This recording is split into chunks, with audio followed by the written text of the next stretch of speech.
আসসালামু আলাইকুম, সবাই কেমন আছেন? আপনাদের সাথে আছি আমি মা মেঘ ঘরোয়া ব্লগ। দূরে এবং কাছে আমার প্রাণপ্রিয় ভাই ও বোনেরা, আপুরা, বন্ধুরা, যে যেখানে আছেন আশা করি সবাই ভালো আছেন, সুস্থ আছেন এবং নিরাপদে আছেন। আপনাদের ছোট বড় সবার দোয়া এবং ভালোবাসায় আলহামদুলিল্লাহ আমি আমার ফ্যামিলির সবাইকে নিয়ে ভালো আছি। তাই আজকে একটা ভিডিও নিয়ে এসেছি। ভিডিওটা হলো ইফতারে আজকে কি কি আয়োজন করেছি, তাই সেই ভিডিওটা আমি আপনাদের সাথে একটু শেয়ার করতেছি। তা আসলে প্রতিদিন তো ভিডিও শেয়ার করা যায় না, সম্ভবও না। কারণ হচ্ছে রোজা থেকে এমনিতে ক্লান্ত, আর বিশেষ করে আমি রোজায় যে কি ক্লান্ত হয়ে আমি মনে হয় না যে কারোর সাথে 1 মিনিট কথা বলি বা মোবাইলে বা বাসার ভিতরে কারোর সাথে কথা বলি। আমার মন চায় সবসময় খালি চুপচাপ করে হয়ে থাকি। সারাদিন আমার কোনো কথা বলতেই ভালো লাগে না। আমার ভালো লাগে বলতে কোন সময়, যেমন ইফতারের পরে আমি ইফতার করে মাগরিব নামাজ পড়ে তারপরে একটু রেস্ট নিই। রেস্ট নেওয়ার পরে এই একটু আমার কাছে ভালো লাগে। আর তা নাহলে সারাটা দিন আমার খুব ক্লান্ত হয়। তাই এই তো ইফতারের জন্য কী কী আয়োজন করছি, কিছু আলুর চপ, বেগুনের চপ, পেঁয়াজি। এই যে আমার মেয়ে আলুর চপ খাবে কেমন জানেন, একদম সাদা, ভিতরে কোনো মশলা দিতে পারবো না। আর আজকের আমার বেগুনিটা একটু ভারী ভারী হয়ে গেছে। আসলে ভারী ভারী হয়ে গেলে বেগুনের চপ ভালো লাগে না, কারণ হচ্ছে তাহলে মচমচা হয় না। আর এই তো কিছু ফল ফ্রুট কেটে নিচ্ছি, গাজর, মালটা, আপেল, খেজুর, শসা। তারপরে দেখা যাচ্ছে 2টা শরবত বানাইছি। একটা বানাইছি ট্যাং দিয়ে শরবত, আর একটা বানাইছিলাম বিট দিয়ে। তাই 2টা শরবত বানাইছিলাম। আর বাসায় একজন মেহমান ছিল যে অজান্তার আব্বু ছিল।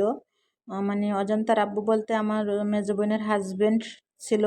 সে আসছিল, তাই ভাবলাম যে আসলে একা একা আমরা 3 জনের জন্য হলে এত ইফতার প্রয়োজন হয় না। কারণ হচ্ছে অল্পতেই তো মানে তৃপ্তি মিটে যায়, তার জন্য বেশি করা লাগে না। আর যেহেতু আজকে সময়ের আব্বু আছে, তাই সেজন্য আর কি ভাবলাম যে একটু বেশি কিছু আয়োজন করি।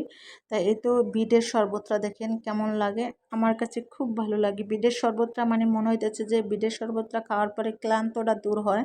আর আমি বিটের শরবতে কোনো কিছু মিস করি না, শুধু লবণ আর হালকা একটু চিনি দিব আর বরফ দিয়ে আমি এভাবে করে বিটের শরবতটা বানাই খাই। আমি আর গোলমরিচ বা ইত্যাদি ইত্যাদি যা যা লাগে আমি কিছুই দিই না। আমার কাছে মানে এরকমই ভালো লাগে। এমনিতে বিটটা একটু গন্ধ গন্ধ আসে, তারপরেও কিন্তু আমার কাছে বেশ ভালো লাগে। আর আমি একটু ফালুদা বানাইছিলাম। ফালুদাটা বানাইলাম আমার অনেক দিন যাবত বলতেছি, মানে প্রথম রোজা থেকে শুরু করতেছি, বলতেছি যে না আমি ফালুদাটা বানাবো। মানে আমার শরীরে এনার্জি থাকে না বানানোর জন্য, তারপরেও আজকে আমি বানিয়ে নিলাম। কারণ হচ্ছে আমার সুমাইয়ের আব্বু আবার ফালুদাটা অনেক পছন্দ করে, তাই সেই জন্য বানিয়ে নিলাম। আর এই তো বিট আমার কাছে বিট বেশ ভালো লাগে, অনেক ভালো লাগে। আমি রোজা ছাড়াও বিট শরবত বানায় খাই, আমার কাছে বিটটা অনেক ভালো লাগে। আর এই যে দেখেন ফালুদার কালারটা, মানে সাদা কালারটা নষ্ট হয়ে গেছে বলতে নষ্ট হয়েছে কীরকম, যেমন কালারটা সাদা থাকলে আমার কাছে ভালো লাগে, আর এই গ্রিন বলতে ফুড কালারটা দিলে আমার কাছে ভালো লাগে না। এই জন্য এই সবুজ কালারটা দিলে মনে হইতেছে কালারটা কেমন জানি ভালো লাগে না। তাই ভাবলাম যে এর পরে আর এই কালারটা দিব না। আর আমি এই কালারটা খুব কমই দিই। আর যে তরমুজটা, আজকে তরমুজটা সেই মিষ্টি, এটা সুমাইয়ের আব্বু আনছিল। তরমুজটা সেই মিষ্টি, একদম রোয়া রোয়া পড়ে গেছে। তারপরে ভাবলাম যে কেটে সবাই মিলে খাইলাম। তো আসলে কি রোজার সময় যদি ইফতারের টাইমে যদি কেউ মেহমান থাকে বা কেউ থাকে, তাহলে ইফতারটা জমে ভালো। কেন জমে ভালো, যেমন সবাই এক এক করে একটু একটু করে খেলে সব শেষ হয়ে যায়, এই জন্য জমে ভালো। আর একলা একলা ইফতারে মজাও লাগে না। আমরা যখন 3 জনে মিলে ইফতার করে তাহলে মনে হইতেছে যে একদম ভালো লাগে না, কেমন লাগে। আর বিশেষ করে বেশি মানুষজন হলেই ভালো লাগে। তাই আশা করি যদি আগামীতে বেঁচে থাকি, তাহলে আগামীতে রোজা আমি গ্রামের বাড়িতে থাকবো।